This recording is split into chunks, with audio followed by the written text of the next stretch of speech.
With the collapse of the oil embargo to force Iran into a confrontation over the Straits of Hormuz, the US and Israel are looking for another way to get the long-sought war with Iran started, and more to the point, need to make it look like Iran is starting hostilities in order to make it politically and more difficult for Russia and China to support Iran. Now, recall that Israel has a past history of attacking US warships and framing others to trick the US into attacks on Israel's enemies, with the Israeli attack on the USS Liberty, initially blamed on Egypt, as the most well-known example.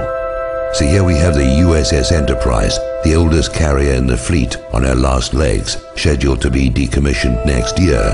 Her name is well known in part because of the Star Trek TV series. Decommissioning a nuclear aircraft carrier is a very expensive process.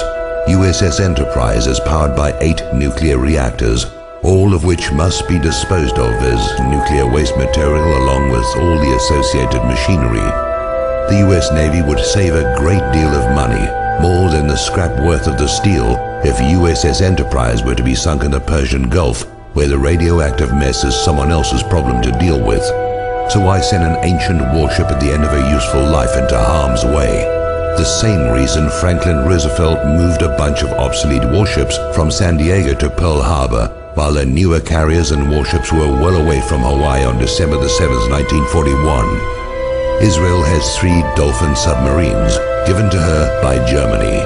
They have been seen transiting the Suez Canal in the past and could well be operating in the Gulf of Oman, even the Persian Gulf by now, lying in wait for a used-up and obsolete warship, more useful as a sacrificial lamb than an actual weapon, a ship with American sailors to be attacked as Israel attacked the USS Liberty, then to be blamed on the designated target, Iran, by a compliant media.